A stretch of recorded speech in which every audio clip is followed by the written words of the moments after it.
Hey everybody out there, Chris and Mike here, and welcome back to another indie comic book review. We've got 11 digital books, and for the first time ever in an indie review, and definitely not going to be last time, we've got a fair stack of physical copies finally. Yep, all from different comic companies. We have two books that did not come out this week. We will be discussing books that came out the week of February 26th, the final week of February 2014. A lot of digital books. We got 11 digital, like I said. We got a pile of regulars. I completely lost myself, so I'm saying it again. We got two outside. Mike's got the first one because his first one is digital, and it is the Sorority of Power issue number 2. Yeah, and this issue, I found it to be very, very interesting. Like, as always, it talks about, the characters. And what mainly the plot of this book, it's the sorority of power versus the other sorority because they meet up with a little girl who has like a fox tail, or wolf tail actually, and wolf ears. And they go into trouble where the wolf girl, she calls her group. I forgot and what. The sorority calls their group. And So we get a little bit of a sorority war. Exactly. I thought that was pretty interesting, and as the whole thing happens, the mouse. What's the mouse's name? Mousy. Mushka. Oh, Mushka. Mushka. Yeah, Mushka actually was getting the wolf's tail, and then after all that, it got a little bit out of hand, where she actually transformed into this big werewolf, and now it's up to the sororities. Both of them team up to stop her and change her back to being a girl, because being a wolf, she's wrecking the whole thing. So they work together. Artwork is fantastic. I have to point that out because I'm looking at the artwork and it's just simply spot on amazing. And they work together, and I like how when they team up together, like how they're going to strategize everything. Like they attack the wolf and then they tie the wolf up so that way it'll be able to calm down her temper.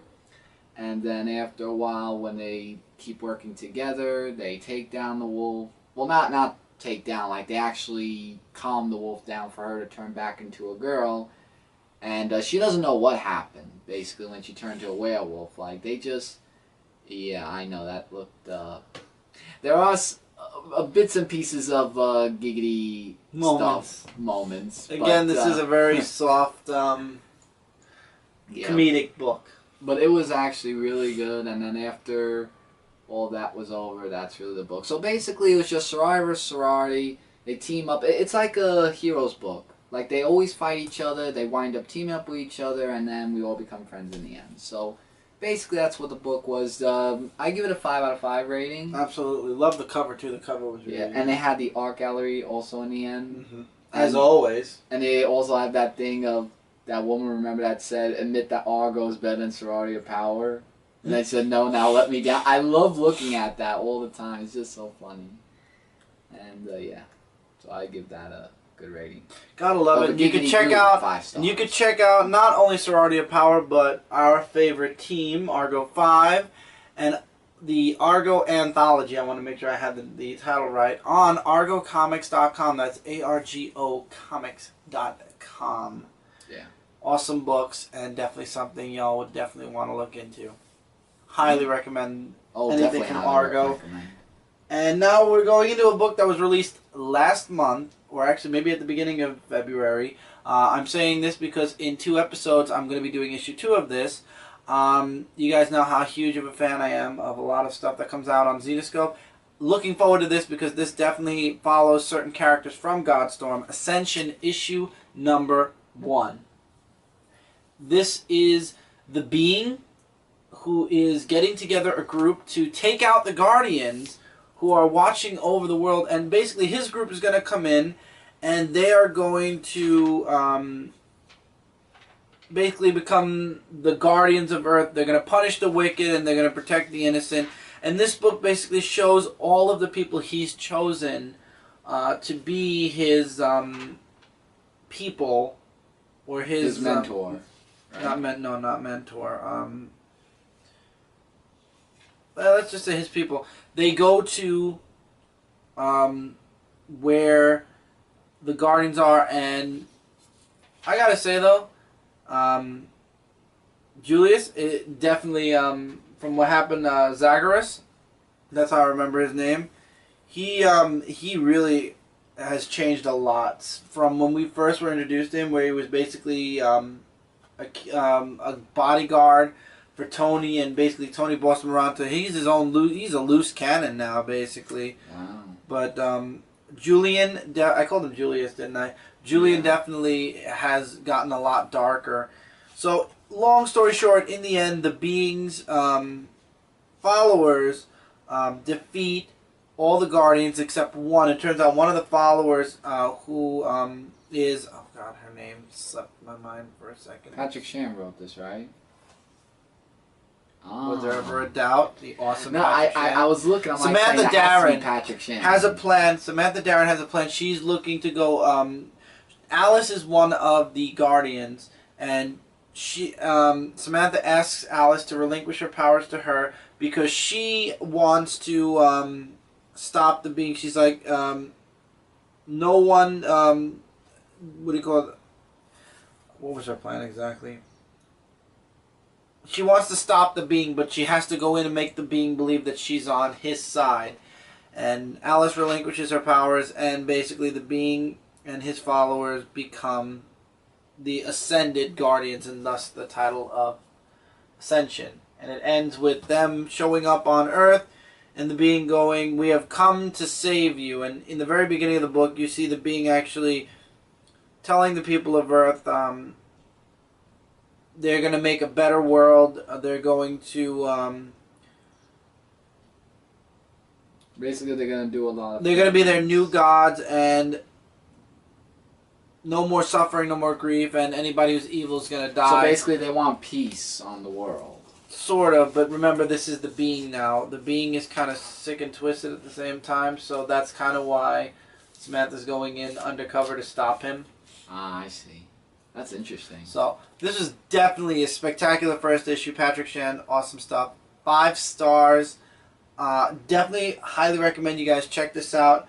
This, anything that's going on in Zenescope right now, Mike and I are definitely checking out. Unless we missed out on like several issues. Like, if they're up to issue 5, unfortunately we'll have to wait. But there are trade paperbacks where we can trade paperback back. But Ascension involves Julian, and if it involves Julian, it's going to involve other gods from Godstorm. So I definitely wanted to grab a hold of this and keep an eye out. And interesting. It's still a very interesting look into how Julian has, or Zagreus, has evolved since we were first introduced to him in Godstorm issue number 1. Amazing stuff. Highly recommend you guys check this out. Looking forward to Ascension issue number 2. For us, it's next week. For you guys, it's 2 episodes from now. Are we going to do the physical copies first? I guess so. Yeah. Alright, so remember, guys, these were released on February 26th, 2014. And starting with Bongo Comics Futurama for the kids. Issue number 70. 30 more issues until we reach to issue number 100. That's a long way off because these books only come out every other month. And Futurama, I mean, they're actually funny. They're not. It's not like a comic like Bart it's boring. Simpson's Manual of It's in the back. Mischief. Oh yeah, and this comic book was actually really good. Like Fry, Layla, and the rest of the gang are sick, and it's up to the professor to find out how they got the comic cold. So, Common cold, not comic cold. It says comic cold. Oh, dear Lord. Try harding. I know what I'm reading. So, he's saying his brain's getting old and he doesn't know how to cure it, so he makes a deal with the devil, who is the robot devil. And Go figure. Yeah, and then he says to him that he wants to be young again, so he'll think like a scientist, but in return, he can never practice science ever again if he is young. So he wants to just be young again. He signs the paper, and this is actually the professor as a young scientist. And he goes on a little trip with Bender that's with him, and the devil follows him everywhere. Like, he just does all gambling, lifting weights, everything that he couldn't do when he was old, and now that he has another chance to do it that he's young. And the devil tries to get him to do science, so that way he loses his contract and everything. Everybody gets better, but the clone of Professor Q*bert, actually, he does everything wrong, and he can't keep the whole gang in control. And everything just goes haywire. The professor comes back, and the deal was broken about the whole science thing. So he turned old again, so that way he can try to fix this meteor that was about to hit him, which he does. And then he's saying that when he signed in blood, it was Q*bert's blood that was used and not the professor's. So Q*bert, along with the other devils that the professor made a deal with, actually go after the robot devil, and then that's really how the whole thing ended, really. It was a funny issue. Like, this was actually... I enjoy stuff from Bongo. It's a nice this is an issue that I can actually say it went from boring stuff to actually something interesting. Yeah, I remember you said the last couple issues were kind of boring or... Yeah, but this one definitely was really amazing for that one. Image Comics, The Walking Dead, issue number 122 of an All-Out War, chapter 8 of 12. 4 more chapters until the war completely ends against Rick and Negan. And the Hilltop. And the Hilltop. And everything else that's happening. The Kingdom. So, the guy, Dwight, is talking with Eugene about how he wants to kill Negan, you know, because he had the opportunity to, and, you know, the doctor who was also with him wants to do as well. So nobody really likes Negan, and it's all black and white, as always. I remember the ending of this book, though. Things are about to heat up. Yeah, and there's just like a whole thing where Ezekiel finally awoken from his, oh, I don't want to do this anymore, to now he wants to do this, and he's better now, and he tells Michonne, and you can tell she's smiling because of what he said.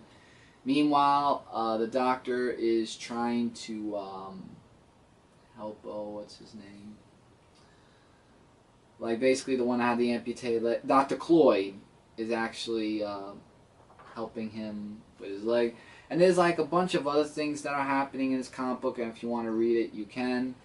Negan still with his swearings, with his Lucille barbed wire that he has of what he plans to do to basically kill everybody. And Rick is with, what's her name? I always forget her name. Maggie. Not with Maggie. No, not with her. Like they have like a one-on-one the Hilltop, conversation about, you know, the Hilltop and everything. And there are new people who come in, love the splash pages. And basically like Jesus, or Jesus, however you say his name, he knows of a small town that's a few blocks down from there, but so that way Negan doesn't attack them. But before they leave, he plans to attack them at sundown before they leave. So, like Chris said, things are getting heated up, and I'm definitely looking forward to reading more, seeing how it's going to end, because something tells me it's going to end with a huge, huge bang. I'm definitely looking forward to that, with all that stuff. You want to do yours? I'll do mine next. Yeah, because I give you a break. Give me a break. Yeah. The Wake, issue number 6. We've gone from the present, which was 2014, into 200 years into the future. The Mer people have basically taken over the seas. They've pushed the seas up. There's less land now. And we get Leeward, who I believe is a descendant of the professor in the previous 5 issues. It's 200 years later. Technology apparently is no longer allowed. The leaders of the world, or the leader at least of the United States, has changed. It's now a madam or a woman, and it's dark times. She doesn't want anybody using technology or whatnot or anything. And apparently she finds out that, okay, Leeward is a hunter of the mer people. She hunts them, kills them, and then trades off their heads with their. Remember, they have that venom that makes people hallucinate. Oh yeah, that thing. Yeah. She trades off that to a person who runs a pub in exchange for money. But this time he has this this mechanical piece, which is called the ear, which allows for her radio to work, or for her radio to start to work, or something like that. But it's illegal. And they trace it back to her. The government comes and they don't attack her, but they try to place her under arrest, and then they find out that there's somebody on the other end. The radio starts to work, and the radio's like, "This is Dr. Lee Archer. I'm alive down here." So apparently there are people still alive underwater from the first story arc. Yeah. And he's like, "I can tell you how to save your world," and that's kind of where this part's left off. Issue 6 of 10, so 4 more issues until the wake is over. Will the human race take back their planet, or will the mer people basically win? I don't know, because the people of the Earth are now, the humans are a little corrupt thanks to the government and the leaders. So I guess we'll see how that goes, but I'm happy the wake is back, and I can't wait to see how this is all going to end. Vertigo Comics, Dead Boy Detectives, issue number 3. Sorry, I lost track there. Dead Boy Detectives is actually it's going at a really, really steady pace in a good way. Actually, it talks about how at the school, how it's very dark, of how the people at the school are trying to change things around, and the Charles wants to make sure that they protect Crystal because he feels that she's in trouble, and Edwin's like saying, "Oh, you care about her more than me and everything," and it's just a big whole thing. And they have Crystal's friend actually as a I think Payne her name was, and they're doing a little bit of an experiment on her while Edwin does the investigations. Meanwhile, Crystal is in her little mind thing. I mean, I don't want to show some of these pages because it's kind of disturbing. And they chose Payne as an experiment because the people, or the demon, I guess, wants to, take over her body. Basically, the soul goes out and the demon could wear, and do, basically be her, basically, right here. Like, it was a really dark comic book. The artwork looks really nice, though. And, St. Hilarions is really just starting to get a lot of stuff. And Crystal isn't afraid of the ghosts. Like, the boys want to expose both of them to Crystal, just to tell her what's going on. And, there's just lots of things where Crystal actually was taken to the French Exchange, and the French Exchange was actually what they did with Payne. So basically, the other demon, I think the cousin or the sister or something, you can find out who it is to read the book, wants that person to have Crystal's body so they could be together, the two demons. And it's up to the two boys to protect her from that. And yeah, American Vampire, not interested. Flat out. Yeah, I like how they put that preview still in there. Yeah. But like I said, it's at a great steady pace, so I'm really looking forward to seeing more things of what's going to happen at St. Hilarions, along with the French Exchange, and what's going to be of Crystal. On how the boys are going to save her, because that's really going to be... because that's really going to be something else. This book I enjoyed. I did too when I read this. Ghostbusters... In physical copy again. Physical copy. Ghostbusters Mass Hysteria Part 1 of issue number 13. It's Ghostbusters 13. Well, yeah. And, my God, Winston got married. Yeah, for the first time, actually, in Ghostbusters history. The first Ghostbuster to get married.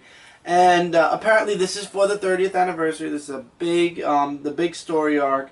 While Winston's getting married, the original Ghostbusters are at the wedding. So the fill-ins, or the all the new Ghostbusters take over. The Rookie, I forgot the girl's name. Oh, it's in. I know who you're talking about. Melanie The Rookie, Ortiz, Kelly Griffin, Melanie, and Ron. I love how they call him the Rookie. For those of you that don't know, the Rookie is based off of the character you guys get to play in the Xbox Ghostbusters game. Guys, that game, it's an amazing game. I highly recommend it. And do you agree with me? Ron's kind of a little bit of jerky. Yeah, Ron's a dick. Thank you. I thought I was the only one. Okay. No, Ron's a dick. Thank you. So they go to the 13th floor, all the 4 people that he just said, to capture these ghosts. And one ghost. Well, one ghost because of what's been going on. And then, just the whole wedding thing. It's really more of a fill-in. It shows you what the Ghostbusters are doing while Winston's having his wedding with the original Ghostbusters. And I think Melanie would be a good leader for the Ghostbusters, in case she was supposed to be, yeah. Yeah, I think, they work great together, and... but the important stuff doesn't happen till the very end of the book. Yeah, it is just like... It starts raining blood, and then we get reintroduced to a character we haven't seen since the movies. I can't spoil it. Dana Barrick from the first movie is back. And the mention of Zool is back, and we got a new... Now, we won't show this. We have a new antagonist ghost. And that's related to Zool. And her sights are set on Dana. Mm-hmm. And that kind of said, like, if they were to make a sequel, something like Ghostbusters and Ghostbusters 3, that part would be the definite best thing in the movie. It was just amazing. 30 years of Ghostbusters and one great comic book for Ghostbusters. Spectacular. I love this issue. I can't recommend it highly and higher enough. It's just that amazing from IDW. They just produced the greatest Ghostbusters comic book for that. And we got some more IDW stuff. Teenage Mutant Ninja Turtles, Uhtram Empire, issue number 2. More flashbacks of Krang fighting against, oh god, Strack. Why can't his name stick in my mind? I guess it's just so out there that it just doesn't catch me. No. Well, they drew Crane really okay. Oh, hold on. It's the next page. Like, Krang is just one. Zog. Oh. So in the present, Fugitoid chooses to go to Krang for help because of what Baxter Stockman did to the other Krangs. And him and Krang actually formulate a plan, or he has a way of saving Krang's people, but it involves Krang going out in the hurricane to actually fix a mechanism or a wire that was set out of place. And then Baxter Stockman wakes up and he actually attacks the Fugitoid. The Fugitoid actually wins, which is a really good thing. In the end, we all know Baxter Stockman's going to end up being the Flyman. Oh yeah, it's already been said and done in print. But the Fugitoid does win in the end and warns Baxter to stay the hell away from him and not to underestimate him. Ooh. There is a scene with the Turtles again talking about the Technodrome, but they're doing that in the regular series, which we'll get into in a moment. Krang tries to repower the containment, the ooze, I forgot what the coil was, but anyway, he puts the power back on. He gets an electrical discharge, and he ends up in the exact same place as the Fugitoid did in the last issue. So maybe it kind of comes crashing down. Maybe it was a prologue to how it got there or something. I don't know, but we'll find out in the next issue. This is, I believe, a 5-issue story arc, if I'm not mistaken. So we'll see. A 5-issue miniseries. So we'll see. Next issue looks very interesting. Next is my book of the month, book of the week, book everything. And that is Teenage Mutant Ninja Turtles, issue number 31. So the guys are... First of all, April has a new hairdo. April? Really? Has a new hairdo. I gotta see this. The guys are... they're just relaxing and enjoying the piece while they have it. You see Ray, very Casey. Good. You see Raph doing Tai Chi, and he's getting close with Aliplex, which is really nice because I think they make a really nice couple. I don't think Leo and her really work as much as Raph and her. because Raph deserves that kind of like and plus extra. they have like the same attitudes, more or less. You have dialogue between Splinter and Leo. Splinter trying to reach out to his son and bring him back. In the end, he does give Leo back the blue bandana and says, please tell me he snapped out of it. Sort of. He's like, your mother didn't give up on me, and I'm not going to let you walk away and give up on everything. Here's April's new hairdo. Okay, is it just me, or does that remind you of Miley Cyrus's hairdo? Little bit. Oh, God. April has the ooze, and it turns out that the ooze, or the stuff that she went to research, is more of a healing factor. Meaning whoever drinks it, let's say, she even gives the examples, Casey with his stab wound, Splinter with his leg. This stuff is basically a healing. So basically it's an antidote that could heal you. It's a healing potion for a heal factor. Oh. But instead, Casey says, why didn't you think of your father? He's really sick. Don't worry about me. Don't worry about Splinter. We're fighters. We'll live through it. Think about your dad. And that's kind of where they leave you up there. Then the others are just enjoying, I believe, dinner. And that's when the Foot Assassins show up. They always do that to Foot. And Raph is wondering how they knew where they were, and he automatically, because Raph is one that doesn't think, he automatically blames Aliplex and goes after her, leaving Donnie and Mikey alone to defend Splinter and themselves. Things don't go so well. However, the last page is the best page. Yes. Leo. Oh But is it Leo fully, or is Leo still going to be inside, internally, still fighting off whatever's left of the Shredder's control? Maybe little by little, but that's good to actually see Leonardo. This was a spectacular ending, and this was a spectacular issue. I can't wait. As a matter of fact, I believe next week is when the next issue comes out for us, but it's 2 weeks. It's 2 episodes for you guys. And speaking of spectacular issue, I've been waiting for this for months. Dark Horse Comics Tomb Raider, issue number 1. And give us 2 seconds. We're just going to hit that button and come right back. So how was it? Tomb Raider, I mean, Gail Simone and Nicholas Daniel Salma. The artwork looks spectacular. I didn't have a chance to read it. I had way too many other books. It's just Lara Croft, who is known as Tomb Raider, is just going on her adventure. As the Tomb Raiders. Yeah, as the Tomb Raiders. Raiders. Yeah. And what she wants to go after, which kind of reminded me a little bit of Tomb Raider 2, like after she had this dream and everything. Like, she's 21 years old, and she wants to go after the legend. Like, she wants to go to the legendary island of Yamata, which is the search of the Dragon's Triangle. Like, remember how in Tomb Raider 2 about the whole dragon thing? I've played Tomb Raider, that's how I know. She has a roommate she lives with, Sam, and she has like this mark on her, and she doesn't want to talk about it because she thinks that Laura's being weird.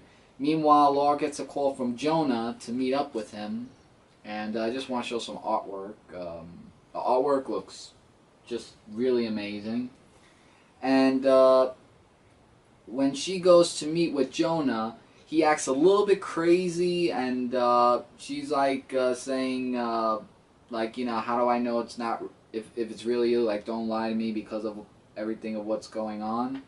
So, he just points a gun at her, like, saying that, like, no one, because he's afraid that people are going to hurt him, and he's just saying, that there was a Ka thing, like, beware of Ka, so I guess that's something that's going to play into the story. And they have a little bit of dialogue when suddenly there's a big tidal wave that comes out, and Jonah sacrifices himself to save Laura, which he does. And he says to her, beware the 4 guardians. So that's going to be something that's going to actually play out more into the story. So the next issue is the 4 guardians, and we'll find out more about it. But guys, I'm telling you, and by the way, there is a definitive edition of Tomb Raider for those if you have PS4 or Xbox One. So I just thought there's an art book too. That looks nice. Yeah, it's in store. Well, it's already in store since January 28th.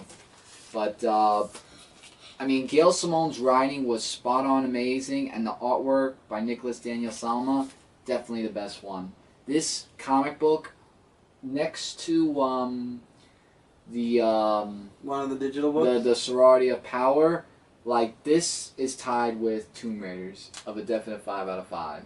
Like, I definitely recommend all of you guys that are Tomb Raider fans, like I am, and that played all the games and trying to beat them all, definitely pick up that comic book. I'm really looking forward to issue 2, and I was really satisfied. Okay, now we're going into the digital books. You ready? I'm ready when you are. Star Wars Legacy, issue number 12. Let's stick with Dark Horse. So, Anya is a prisoner to a person she thought died a while ago. Once again, I jumped into this book kind of later on, so I don't know what happened in previous volumes or from issue 7 back, let's say. So, he is bringing her in because of the bounty, and she tries to explain herself to him. He's like, you left me basically for dead, where was it? Outside that prison camp, and she's trying to explain she thought he was dead, and he doesn't want to hear it. Then she says, let me just explain. They get attacked, and he doesn't allow her to explain. So they get attacked, the pilot gets killed, so he tells Anya to pilot the ship or else they're all going to die.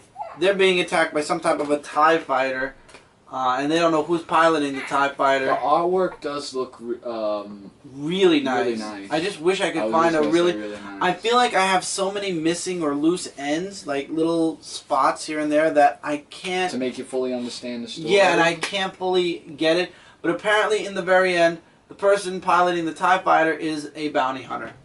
Wow. I didn't think that. So I just feel bad because I feel like I can't fully explain the book because I didn't read the previous issues. But don't they have like a little thing in the beginning of the story so far?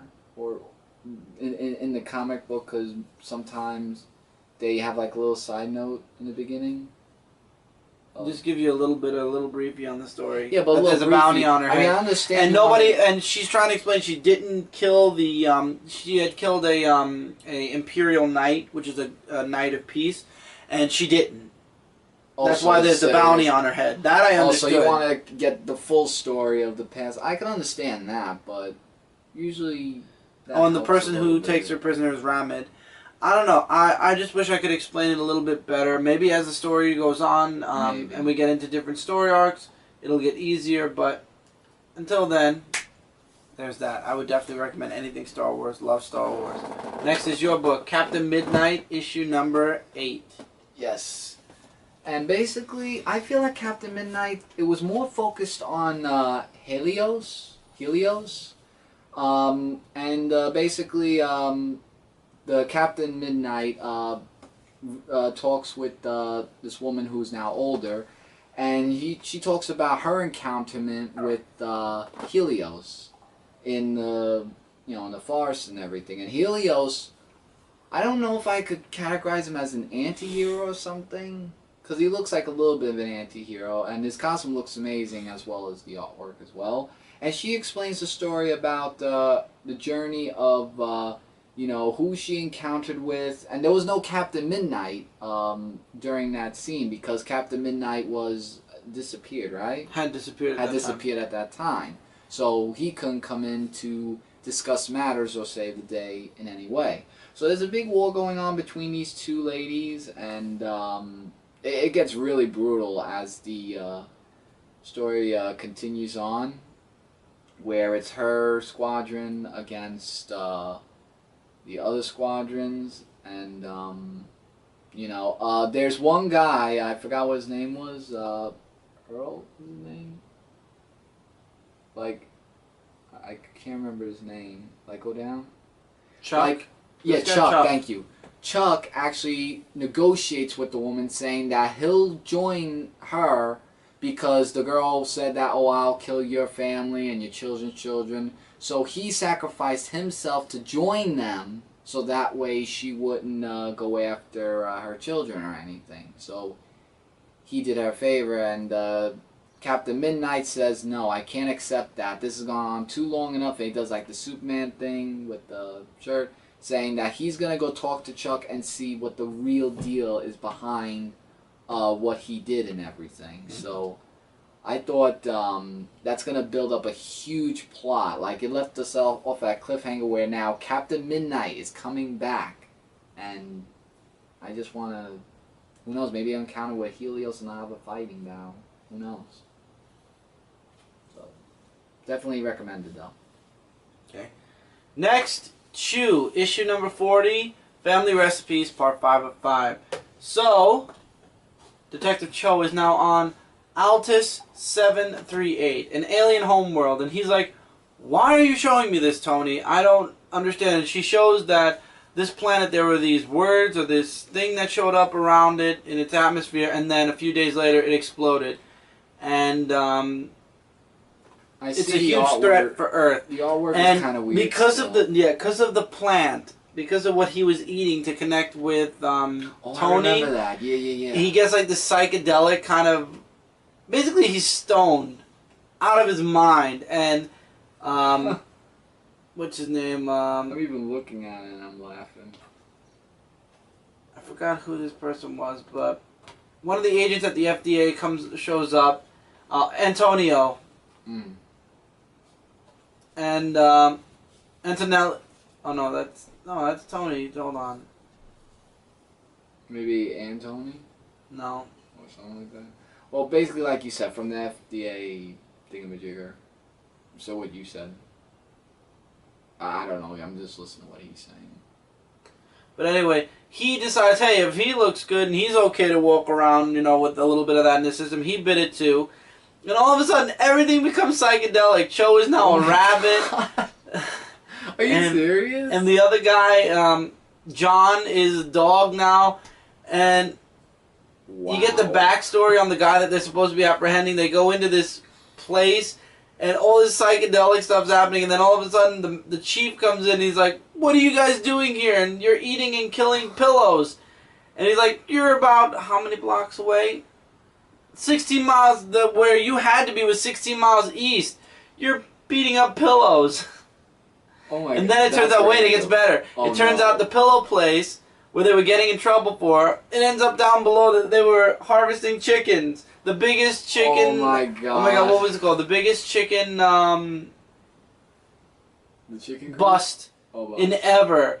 And then all of a sudden, it goes from a bad thing to a really good thing, and I'm not saying that scene right. Okay, good. But it turns out that Tony actually has one last message for Cho's daughter. And she actually... I think I know where this is going. I'm trying to get her name. But wow, this is random.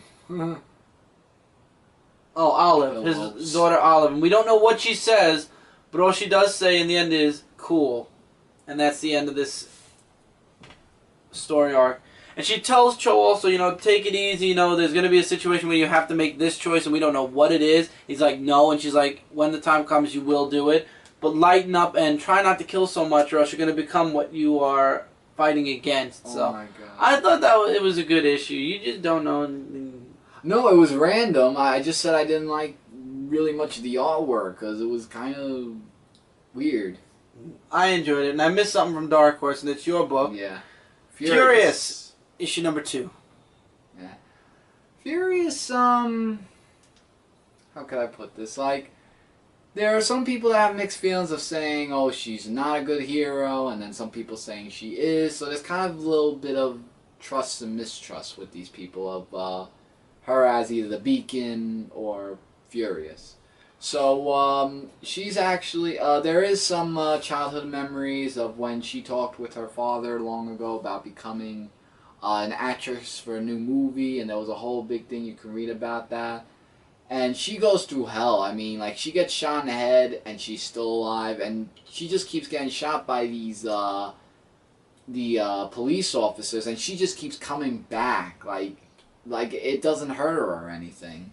So she tries to protect what's going on, and she's just trying to... One of the police officers actually admitted to shooting her in the head, and she doesn't take it very well. Like, she's trying to control Furious, but she really, really can't because of that thing that happened. And it's just more of a backstory. If you want to read more about it, you can. But it's very bloody. Mm-hmm. I will say that much. So if you want to read about that, you can. But It was a little bit okay. I mean, it wasn't as good as the first issue was, but maybe it could be a little bit more better. Not saying that was bad. I'm saying it could be a little bit better for it to be a good issue. Next, from Dark Horse, finally from Dark Horse, Halo Escalation issue number 3. This was a really good book. So they found out who the leaker, or the person who leaked the information to the Covenant was, and it turned out it was, oh god, his last name slipped me completely. It's here. Scruggs. He turns out to be a Spartan, but actually we find out as the book continues, he's not the official leak. It's somebody actually deeper in the UNSC. But anyway, they take out he's taken out. Let's leave it at that. Palmer ends up, not Palmer, Sarah ends up killing Scruggs. Now it's up to her and the rest of the Spartans to get the Arbiter, the Brute leader, and the UNSC leader off the planet safely, no matter what the cost. And actually it does cost the life of somebody in this story arc. You're going to have to read it to find out who it is. But in the end, that's where they're starting to talk about the Spartan not being the leak, that somebody else deeper in the UNSC is, and who is it, and what's going to happen. And I like the main character, Sarah, I really do, but I would love to see a Master Chief-centric story. However, I believe this is between Halo 3 and 4, so I think the Master Chief is still missing at this time. Yeah, I would say it's between 3 and 4. I think so. I don't remember when they advertised it, how they advertised it, or maybe it takes place after 4? No, I think it's during 4, because I don't think it showed Master Chief. I don't know. Good artwork, good story, and the death in this book, definitely something that'll, for people who've been reading this story, it'll definitely grip some of your hearts right there, especially because this person is somebody close to Sarah. And all Spartans, they're not just machines. These are human, living beings. So, anyway, all right, Mike, go ahead. I see you. This book is for definite mature readers. Yeah, absolutely. I know I didn't want to do this, but Revenge issue number 1. Now, what's the story about? A man getting his face ripped off just like the Joker. Yeah, and there is nudity, and there is crazy, bloody, and gory there is stuff. Sex too. And there's sex. But basically, he's with this girl who is in love with him for being a movie star, and he wants his face to be peeled off because he wants to look young again for a new movie, because he's getting very old with his skin and being all wrinkly and everything. So she knows of a scientist that could peel off his face and that could make him young again, and also he takes off the fingernails as well. And she actually doesn't want to be with him anymore due to all this, because that's why I think it looks like. And this is like a whole big thing of before he went for the operation, what he did and all that stuff. And this is what really got me in the end. This must have been like the second or third book that someone keeps taking the Punisher's line, saying, "I'm dead, you could now call me the Revenger." It's getting annoying now where people are saying that, what's his name? The Revenger. No, the guy that he said that is dead. Griffin Franks. Yeah, Griffin Franks is dead. You now call me the Revenger. This book, I try to like it, but it was very, like, how could I put this? In some ways, it was disgusting. But in other ways, I could understand the plot. So I'm a little bit iffy about the book. This is for definite adult readers. This isn't for a teen book. This isn't for a definitely not for a children's book. Like, this would definitely be for adults, like, basically our age, so to say. Yeah. Because, I don't know. I really found it disgusting in some ways. But Very. then again, I can understand the whole thing. So now with his face now all red, which reminds you of Captain the Joker. America. Who's Captain America's arch rival? Baron Zemo, or are you talking about the Red Skull? The Red Skull, thank you. Yeah, it kind of reminds you of the Red Skull. I couldn't remember the name, so... Ready? Yeah. X-O Man of War, issue number 22, takes place right after Unity, which happened last week, I believe. Mm-hmm. And X-O now has his costume back. However, he wants to work with, instead of brute force, he wants to work with, you read this at all? I read a little bit of it. With the, I forgot the agent's name, that's why I'm wondering. Like she tells him, Lady Colonel, he calls her. And basically 2 weeks later, they give his people their own camp, their own land, their own food, everything. Everything's supplied to them. However, there's a catch. Whenever she wants X-O, he has to do it. He has to do it, or else. Or else the people get harmed.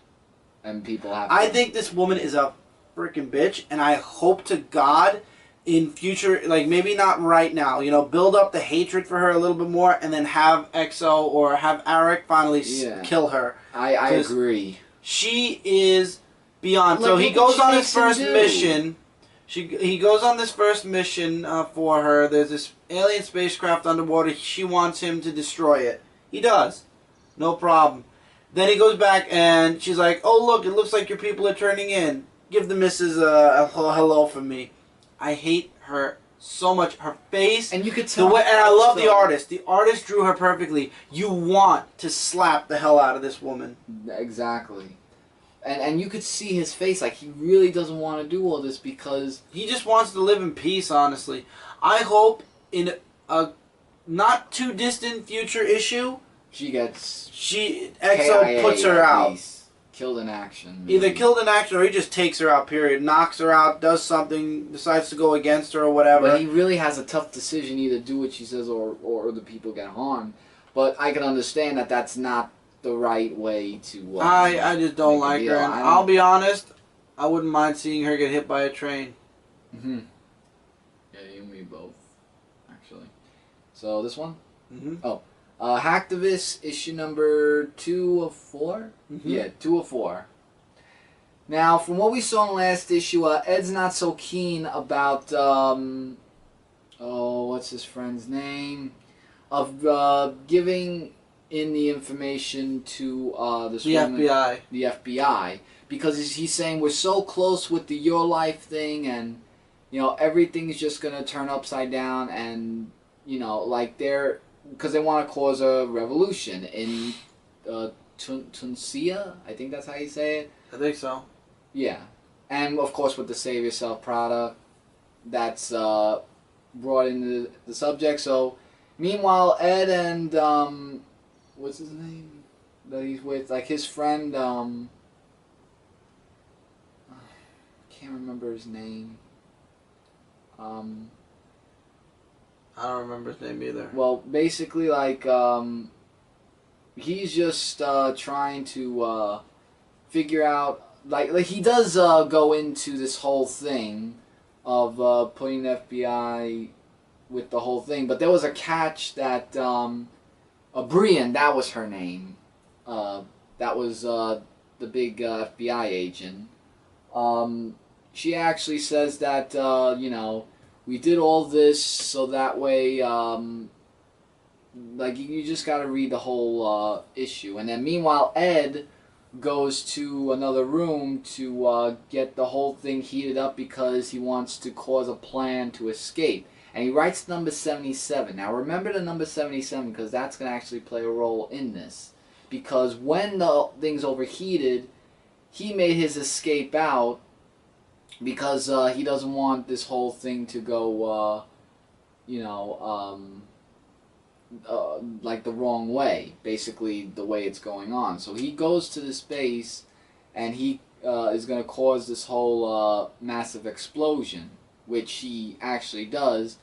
And he takes the bus where he's going away after this whole explosion.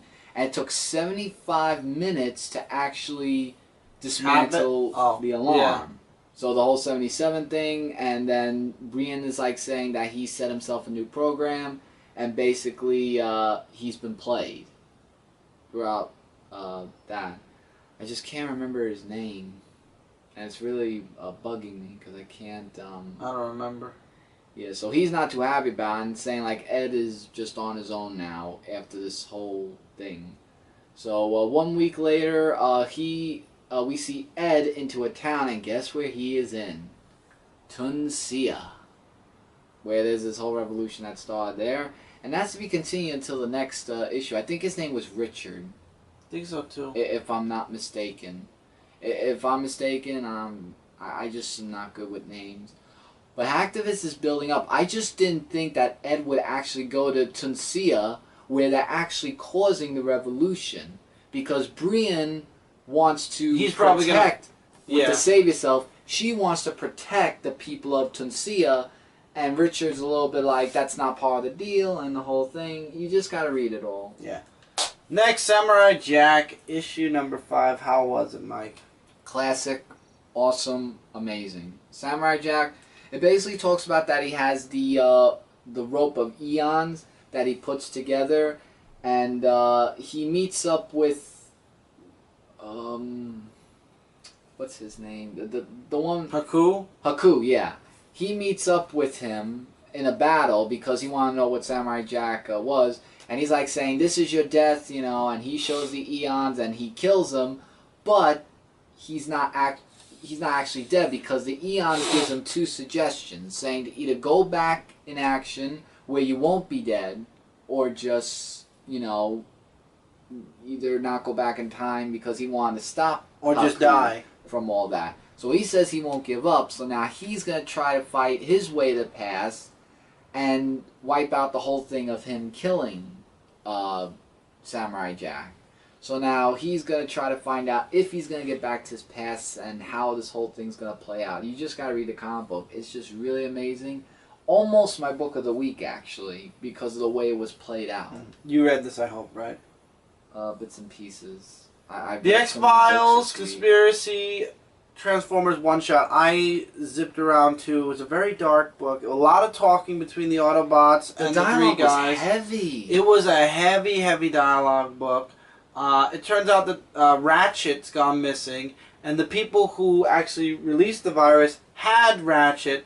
So Optimus and Bumblebee help the guys break in, save Ratchet, find out about David Simons. They find out is the guy that knew all this stuff, and he's the one that told them where they could find everything, and that there was going to be an even bigger attack with the virus soon. Right. So they find out as much as they can and report it back to Mulder, and it doesn't look good for them in the end of this issue, where they feel like everything's going right, but it doesn't look that way by the end. Yeah, now the next issue they're going to meet up with the Crow. Mm-hmm. It was a good Transformers. It was nice. It was just very dark. But when they did have the Transformers in light, it was really nice. And the ending art was really, really nice. I will say that. So. Yeah, it was definitely in Transformers-like artwork. It definitely picked up from the Teenage Mutant Ninja Turtles. Oh, absolutely. The Turtle one was dumb. This one actually more developed for the story. Really nothing developed in the Turtle book. A lot developed in the Transformers one.